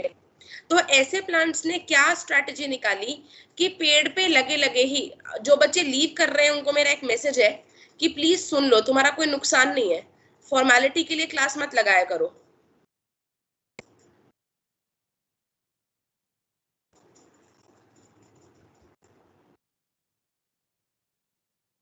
पैथेटिक। मतलब मुझे ऐसा लगता है कि 11वीं में तो चल अकल नहीं होती, 12वीं में तो आ जाती है। तुम लोग ऐसे करते हो जैसे तुम्हें कुछ है ही नहीं, बस क्लास लगाई और भागो।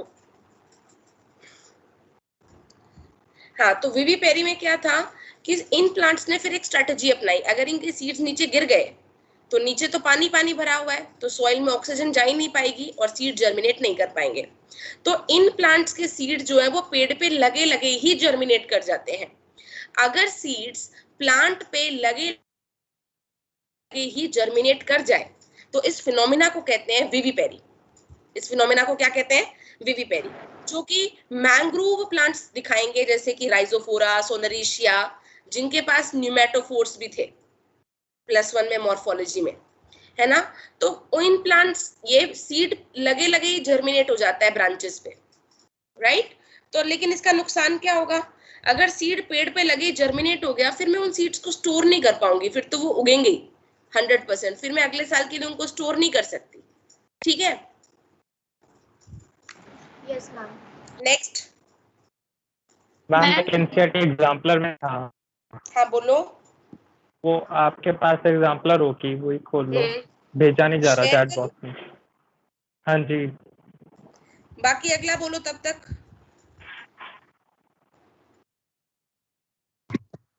मैम पाइनस और साइकस मोनोसिस कंडीशन शो करते हैं। पाइनस और साइकस दोनों नहीं बेटा, PM prime minister. Pinus monoecious है, साइकस डायोसियस है। मैम बट उसके अंदर तो आपने सीसीसीएम बोला था। इसमें पाइनस तो आता ही, आपने मोनोसिस कंडीशन बोली थी मैम। हाँ तो सीसीसी में मैंने साइकस का बोला, तो पाइनस भी तो नहीं था। तो पाइनस तो जिम्नोस्पर्म है ना, हम एंजियोस्पर्म्स पढ़ रहे हैं। Yes ma'am. हाँ बोलो बेटा। नीचे होगा। सब्जेक्टिव है या ऑब्जेक्टिव है? मैम सब्जेक्टिव है। फ्लावर वाला क्वेश्चन 9th होगा, 9th के आस होगा। 9th वो था मैम, तो सेकंड चैप्टर का था, आपने प्रार्थना पूछी। हम सेकंड चैप्टर का। जो फ्लावर्स क्लोज्ड रहते हैं ना, जो फ्लावर्स हमेशा क्लोज्ड रहते हैं जैसे नीचे, तो इन्हें कहते हैं क्लिस्टोगैमस फ्लावर्स। इन्हें क्या बोलते हैं? क्लिस्टोगैमस। और जो फ्लावर्स खिलते हैं, ओपन होते हैं, इन्हें कहते हैं चेस्मो गैमस फ्लावर, चेस्मोगैमस फ्लावर। तो ये सेकंड चैप्टर, इसी चैप्टर में हम एक कॉन्सेप्ट पढ़ेंगे pollination, self pollination, cross pollination, तो उसमें हम ये कॉन्सेप्ट पढ़ेंगे, तो ये भी आगे आएगा बेटा। नेक्स्ट क्वेश्चन, पोटैटो के अंदर कौन सी बर्ड्स होती हैं? पोटैटो के अंदर कौन सी बर्ड्स होती हैं? बताया हुआ है एक्सिलरी बर्ड, एक्सिलरी, हम उसके वो भी एक्सिलरी बर्ड। बुलेट के अंदर के एक्सिलरी भी होते हैं, वो भी होते हैं नोडल। क्या बुलेट का दे रखा था कि वो तो होते हैं एक्सिलरी, उसके अंदर और वो भी होती हैं नोडल बर्ड्स। बेटा नोडल बर्ड्स ही तो एक्सिलरी बर्ड्स होती हैं, नोड से निकलती हैं वो, एक्सिलरी बर्ड नोड से ही तो निकलती हैं। मैम वो एक कौन बार सी होती है एडवेंटिशियस बर्ड्स जो कहीं और से निकलती हैं? एडवेंटिशियस बर्ड्स कुछ और है, जो लीफ से निकल रही हैं कहीं और से। पोटैटो तो स्टेम ही है, पोटैटो पे जो नोड्स है वो मार्किंग्स है, और वहां से जो बर्ड्स निकल रहा है वो एक्सिलरी बर्ड है, एडवेंटिशियस थोड़ा ना होगा ये। ओके हम यस ठीक है। नेक्स्ट क्वेश्चन, एग्जाम्पलर का ही शॉर्ट में 9 क्वेश्चन बता दो।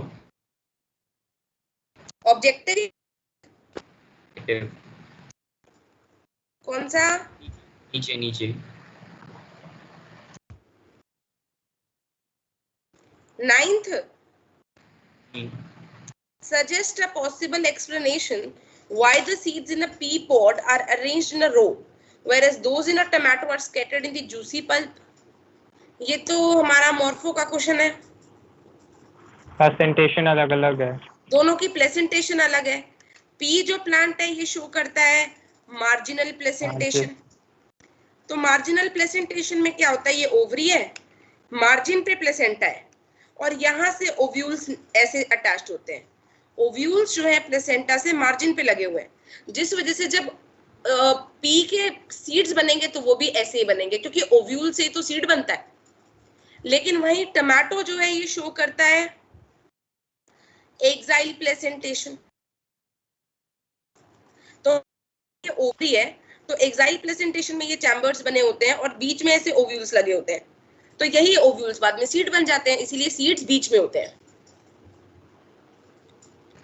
ओके मैम, ठीक है। नेक्स्ट क्वेश्चन, हम जो बोलते हैं एक एक करके बोलो। मेल हनी बीज जो लिखा था एनालिसिस के अंदर, वो कर सकते हैं? एक्चुअली मुझे आपकी बात समझ नहीं आ रही बेटा, थोड़ा आराम से बोलो, थोड़ी ऊंची आवाज में बोलो। हम जो होते हैं मेल हनी बीज, मेल हनी बीज, यस मैम, वो कर सकते हैं रिप्रोडक्शन जो हमने पढ़ा के अंदर पार्थिनोजेनेसिस वाले? वो तो करते ही हैं, ड्रोन्स पार्थिनोजेनेसिस से ही बनते हैं। ये पर वो बनते तो सिर्फ एक ही इंडिविजुअल से, वो रिप्रोडक्शन कैसे कर सकते हैं सेक्सुअल? बेटा वो खुद पार्थिनोजेनेसिस से बने हैं, लेकिन वो तो मेल गैमीट्स बनाएंगे ना आगे। Okay ma'am. नेक्स्ट मैम हेटेरोगेमेट का टाइप है एनाइसोगेमेट, मैम वो एक बार बता दो कैसे होते हैं? हेटेरोगेमेट मतलब मेल गैमीट अलग, फीमेल गैमीट दिखने में अलग, तो मेल और फीमेल गैमीट अलग दिखते हैं, तो हेटेरो वर्ड एनाइसो को ही हेटेरो कह रहे हैं। एनाइसो मतलब जो आइसो नहीं है, जो सेम नहीं है, हेटेरो भी मतलब जो सेम नहीं है, अलग अलग। हेटेरोगेमीट्स मतलब एनाइसोगेमीट्स, मेल गैमीट अलग, फीमेल गैमीट अलग। ओके मैम, मैम ये इसकी टाइप नहीं, इसका दूसरा नेम है। हाँ नेक्स्ट मैम माइक्रोस्कोपिक क्या होता है? माइक्रोस्कोपिक, हाँ जी मैम। माइक्रोस्कोपिक मतलब जो नंगी आंखों से हम देख ना सके, माइक्रोस्कोप की सहायता से देखें जिसको। Okay next ma'am aquatic plants में एसेक्सुअल रिप्रोडक्शन कॉमन होती है? एक्वेटिक प्लांट्स में यस मैम। ऐसा तो कुछ नहीं है, एक्सटर्नल फर्टिलाइजेशन कॉमन होती है एल्गी वगैरह में। Okay ma'am. मैम फिर जिम्नोस्पर्म एक्सटर्नल होगी क्या इंटरनल? बेटा ये लिखवाया है आपको, सिर्फ और सिर्फ एल्गी में एक्सटर्नल होती है, ब्रायो, टेरिडो, जिम्नो, एंजियो चारों में इंटरनल होती है। होते हैं पार्थिनोकार्पिक फ्रूट्स, उनका हम कैसे उगा सकते हैं? उनमें वो तो बनता नहीं बीज। आगे करेंगे, फ्रूट पढ़ेंगे जब। Okay ma'am. नेक्स्ट मैम हाँ एग्जाम्पलर का जो very short answer type question है उसका जो 7th क्वेश्चन है मैम उसमें वैसे तो क्रोमोसोम्स का कोई इफेक्ट होता नहीं है सेक्सुअल रिप्रोडक्शन में, बट मैम एक हमने एमसीक्यू भी पढ़ा था जिसमें मोड ऑफ रिप्रोडक्शन में हमने ऑप्शन में जेनेटिक मेकअप भी टिक किया था। क्वेश्चन नंबर बोलो। Question 7 Is the presence of large number of chromosome in an organism a hindrance to sexual reproduction? Justify your answer by giving suitable reasons. हाँ बोलो। तो मैम इसमें आंसर वैसे तो नो होगा ना, जेनेटिक मेकअप पे वैसे हमने कभी पढ़ा नहीं कि डिपेंड करता है या कुछ भी।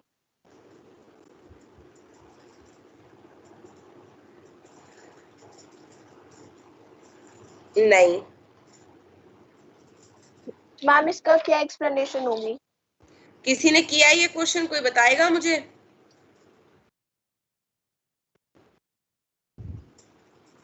बटरफ्लाई हमें तो मैम एग्जांपल कौन सा कह रहे हो? 7th क्वेश्चन हाँ एग्जांपल देखिए कि कर रहे हैं बटरफ्लाई मैम ये। बताओ क्या लिखा है? इसका नो भी तो आएगा और उसके बाद एग्जाम्पल भी है। नो ही आएगा क्योंकि ज्यादातर हायर ऑर्गेनिज्म सेक्सुअल रिप्रोडक्शन करते हैं और हायर ऑर्गेनिज्म में क्रोमोसोम नंबर ज्यादा ही तो होता है। And in Ophioglossum also. Ophioglossum भी है। बट नहीं मैम मैम जैसे मैं ऐसा ये नहीं है। ऐसा क्यों नहीं होगा?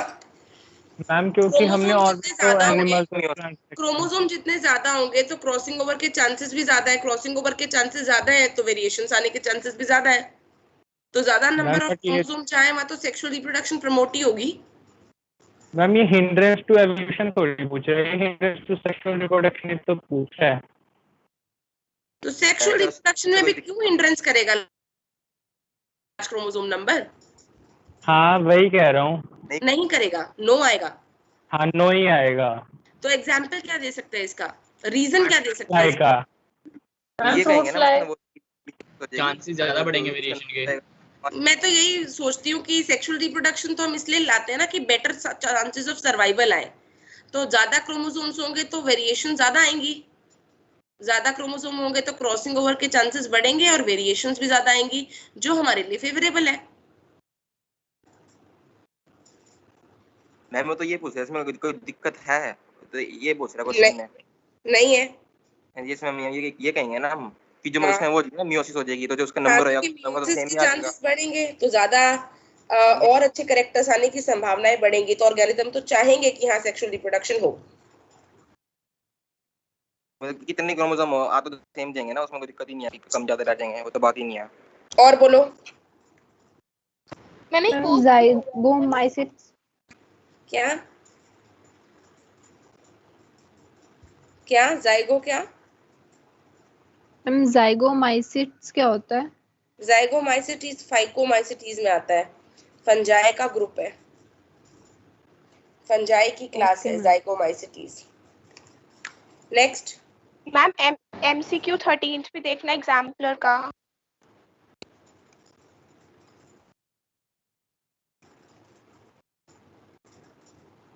मैम इनमें 13 में ए ऑप्शन में डायोशियस के उसमें ब्रैकेट में जब हर्मेफ्रोडाइट्स लिखा हुआ है और बाद में एनिमल्स भी लिखा हुआ है तो ये स्टेटमेंट सही नहीं होनी चाहिए।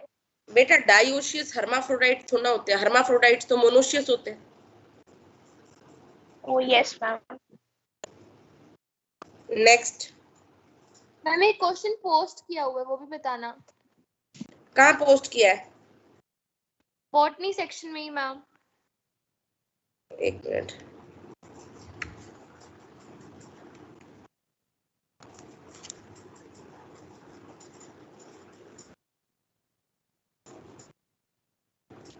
कहाँ है? या तो कहीं नहीं है।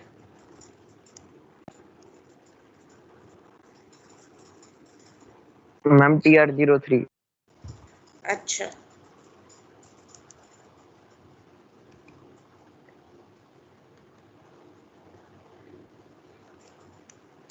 हाँ जी बोलिए। Read the following statement carefully. Further development of zygote depends on the type of life cycle of the organism has to and the environment it is exposed to. सही बात है कि हैप्लॉन्टिक ऑर्गेनिज्म है तो जाइगोट में meiosis होगी, diplontic organism है तो जाइगोट में माइटोसिस होगी।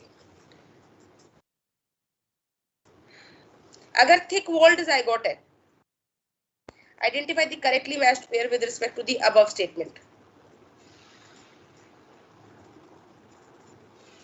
Zygote undergoes meiosis to form haploid generation, तो ये तो हैप्लॉन्टिक लाइफ साइकिल होना चाहिए। थर्ड ऑप्शन तो गलत ही है कि जाइगोट में अगर मियोसिस हो रही है मतलब जाइगोटिक मियोसिस, तो जाइगोटिक मियोसिस तो हैप्लॉन्टिक लाइफ साइकिल में होता है। थर्ड ऑप्शन गलत हो गया।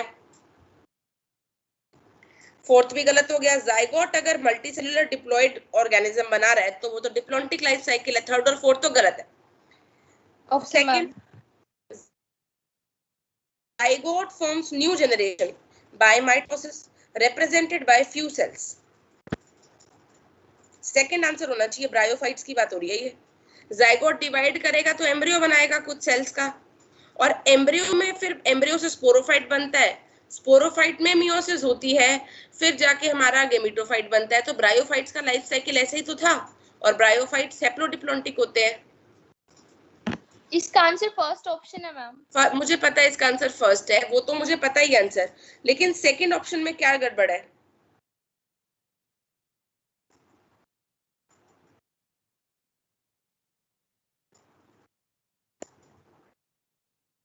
Haplontic life cycle ma'am meiosis होती है, माइटोसिस नहीं होती ना जाइगोट में। हाँ, सेकंड ऑप्शन में मेरी ख्याल ये गड़बड़ है। यहाँ लिखा हुआ zygote from new generation, new generation थोड़ा ना बनी, जाइगोट से एम्ब्रियो बना, वो तो सेम ही जनरेशन है ना, स्पोरोफिटिक जनरेशन, इसलिए शायद वो गलत है। और थिक वॉल्ड जाइगोट जैसे एल्गी वगैरह है, जो एल्गी का काम क्या होता है, एल्गी हैप्लॉन्टिक होती है जनरली, और एल्गी ही एक्सटर्नल फर्टिलाइजेशन कर रही है, तो अनफेवरेबल कंडीशंस आती है तो एल्गी अराउंड थिक वॉल बन जाती है, तो algae haplontic life cycle show करती है, इसलिए फर्स्ट आंसर। Okay ma'am. और कोई डाउट? मैम आप कोर्स वाला कह रहे थे, बताओगे लाइफ स्पैन और साइकिल कुछ उसमें? क्या आपने कहा था ना कि वो क्वेश्चन में हॉर्स का हमें लाइफ स्पैन 30 इयर्स दे रखा है। लाइफ साइकिल मतलब लाइफ साइकिल होता है कि ऑर्गेनिज्म की लाइफ साइकिल क्या है कि वो बड़ा होता है, बच्चे पैदा करता है, बूढ़ा होता है, मर जाता है, this is life cycle. Life span क्या होता है कि उसने कितना जिया, उसने कितना जिया। तो लाइफ स्पैन और लाइफ साइकिल में कंफ्यूजन देख रही हूँ, दैट इज ओल्ड क्वेश्चन मेरे ख्याल। मैम 2019 में था बेटा, 19 में तो एम्स का पेपर हुआ ही नहीं। हुआ था, 20 में नहीं हुआ। 19 में तो भाविक बंसल फर्स्ट आए थे। कौन फर्स्ट आए थे? भाविक। हाँ, भाविक बंसल एम्स के में मेरे ख्याल। एक मिनट भाई, 2020 में नहीं हुआ मैम, 19 में तो हुआ था।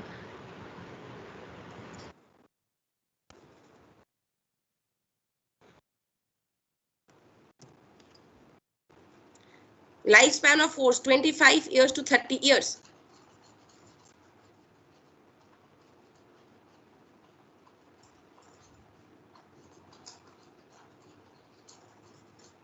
बुक में तो 60 इयर्स दिया था शायद। वही तो बोल रही हूँ, रुको।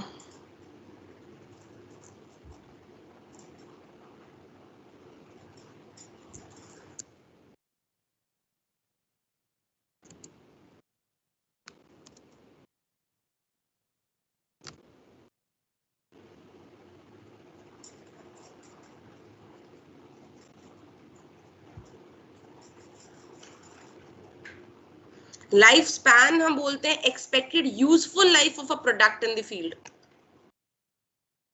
लिखो ना पहले बोटैनी, ये तो कुछ और ही दिखा रहा है।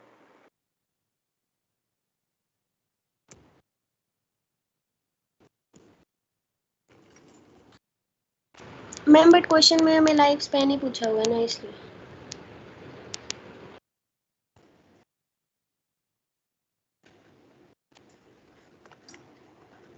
भाई लाइफ स्पैन ही तो बोल रही हूँ, मॉड्यूल में 60 इयर्स क्यों दिया है फिर? Yes ma'am.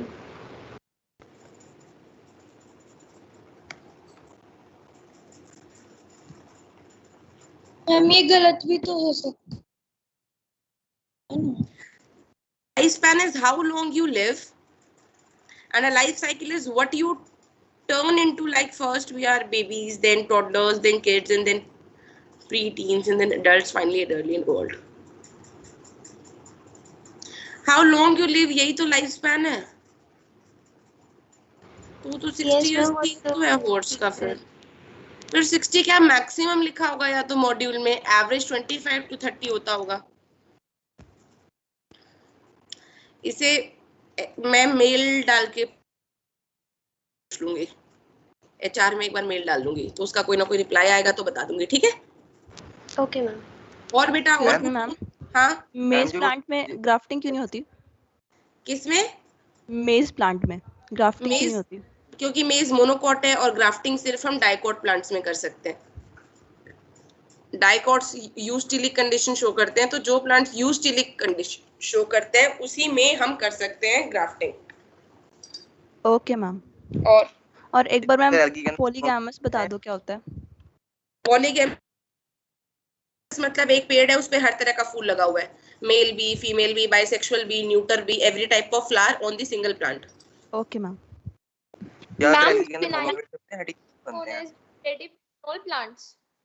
क्या आरजू? Juvenile phase can be known as vegetative phase in all plants. In higher plants, yes. Plants में vegetative phase बोल देते हैं उसको. Yes, लिखवाया ये तो मैंने. सभी में मैम, कोई एक्सेप्शन नहीं है इसकी? नहीं. Okay ma'am. मैम जो होती है में ज्यादातर क्या बनते हैं, होमोगेमीट्स या हेटेरोगेमीट्स? किसमें? एल्गी के अंदर. ये तो लिखवाया है मैंने, आपको बताओ, खुद बताओ. ज्यादातर हेटेरोगेमीट्स. मैम पूरा उसमें कुछ ही एल्गी हैं जो होमोगेमीट्स बनाती हैं. अदरवाइज सारी मोस्ट ऑफ द एल्गी और most of the organisms hetero ही बनाते हैं बेटा. जो मैम ने हमें लिखवाया था कि जो होते हैं हेटेरोगेमीट्स वो बनाती हैं सारी की सारी, और रेड एल्गी और फ्यूकस और दो लिखवाए थे एग्जांपल वोल्वोक्स. तो ये तो हमने प्लांट किंगडम में पढ़ा ही है पिछले साल. रेड एल्गी हेटेरोगेमीट्स बनाती है, लिखा तो है उसमें. ओगैमी शो करती है वो. फिर ज्यादातर तो हेटेरोगेमीट्स होने चाहिए. तो सबसे ज्यादा मात्रा ग्रीन एल्गी की है नेचर में.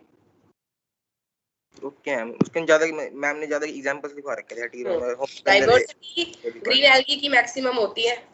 Okay ma'am. और उसके अंदर फंजाई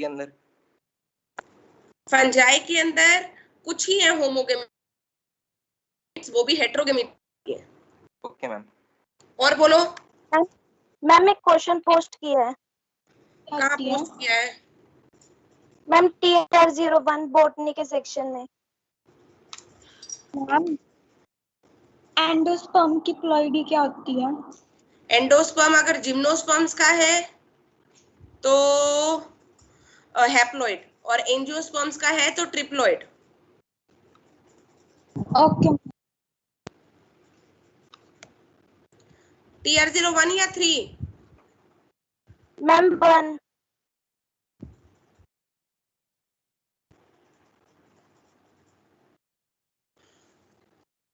हाँ. Choose correct option for asexual and sexual reproduction in organisms that have relatively simple organization. Ma'am इसमें सेक्सुअल रिप्रोडक्शन में कंडीशन अनफेवरेबल क्यों दे रखी है? ये तुमने पढ़ा, जब अनफेवरेबल कंडीशंस आती है तभी तो आदमी सोचता है कि सेक्सुअल रिप्रोडक्शन एक मात्र तरीका है जिससे बचा जा सकता है, क्योंकि इसी से वेरिएशंस आती हैं. Okay ma'am. नेक्स्ट.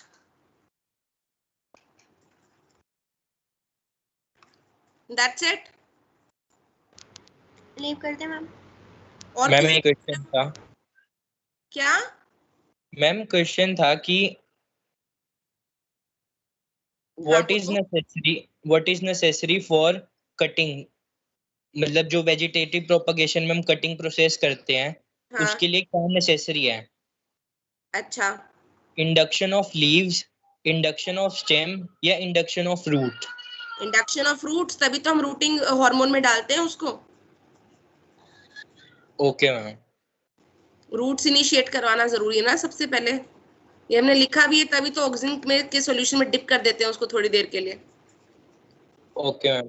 और एक और था, पैरामीशियम में जो बाइनरी फिजन होती है उसमें रिजल्ट में मतलब एक स्टेटमेंट है ये, प्रोटर और ऑफिस्थे क्या होता है? क्या? प्रोटर। मैंने तो कभी सुना नहीं, वर्ड मॉड्यूल में ही है क्या? नहीं मैम, मैम ये zoology में था। किस? हाँ ये zoology वाली मैम बता पाएंगी, पैरामीशियम के बारे में कुछ उनके स्ट्रक्चर का कोई पार्ट होता होगा बेटा। Okay ma'am. zoology में लिखा हुआ था बुकलेट में। हाँ तो ये anterior part प्रोटर है और पीछे वाला के बारे में होगा तो उसमें कोई पार्ट होगा, ये मुझे इसका नहीं पता है। Okay ma'am. और कुछ? Any other doubt? मैम आप जब ये क्वेश्चन डिस्कस कर रहे थे ना लाइफ स्पैन वाला, ये ना एम्स में एक ईयर में 2 क्वेश्चन, एक और भी ऐसा ही था। अच्छा। उसमें ना मतलब यही बताना था कि करेक्ट मैच कौन सा है। उसमें फ्रूट फ्लाई का दे रखा था, डॉग का दे रखा था, बटरफ्लाई और रैबिट। उसमें आंसर था डॉग, और डॉग का उसमें लिखा हुआ है 10 to 13 इयर्स, जबकि यही हमारे तो क्वेश्चन है, वो जो सिमरन ने मुझे क्वेश्चन भेजा था वो यही क्वेश्चन है। तो मैम ये उसमें 2 अलग हैं, उसमें हॉर्स वाला है। ये नहीं है, डॉग नहीं। अच्छा, वो क्वेश्चन भी देखा था मैंने, उसमें 10 to 13 था। उसमें 10 to 13 डॉग का है और इसमें हमारे मॉड्यूल में वो 25 to 30 इयर्स है। हाँ मतलब कुछ ना कुछ इसमें लॉजिक है, वो मुझे पता करना पड़ेगा। एक बार मुझे एक आरएम का बच्चा भी कह रहा था कि मैम लाइफ स्पैन तो इस ऑर्गेनिज्म का ये दिखा रखा है उस पे नेट पे, तो वो कुछ कह रहा था इसके पीछे कुछ ना कुछ बात है, तो वो मैं देखती हूँ, पता करती हूँ, मैं अपने किसी सीनियर से पूछती हूँ या तो। ठीक है ओके मैम, 2 क्वेश्चन सिमिलर एक ही ईयर में आए थे। अच्छा मैं देख लूंगी इसको, I will tell you about it. Okay. Fungi के अंदर ज्यादातर गमीट्स मोटाइल होते हैं, नॉन मोटाइल होते हैं? It belongs to class in class, it belongs to कि वो सेक्सुअल है या एसेक्सुअल है, अलग अलग केसेस में। मतलब हम जनरलाइज्ड एक स्टेटमेंट कैसे बोल सकते हैं? क्वेश्चन था ज्यादातर कैसे होते हैं गमीट्स, उसके हाँ, अंदर तो हमने वो लाइन तो लिखी है कि एल्गी में ज्यादातर, एल्गी और फंजाई में मोटाइल होते हैं, मेल भी और फीमेल भी, तो दोनों एक दूसरे को अप्रोच कर जाते हैं, लेकिन बाकी सब में नॉन मोटाइल होते हैं female gametes. Okay ma'am. That's all. Yes ma'am. End करें? Ma'am thank you ma'am. Thank you ma'am. Thank you. पढ़ो बेटा अच्छे से। Thank you ma'am. Thank you.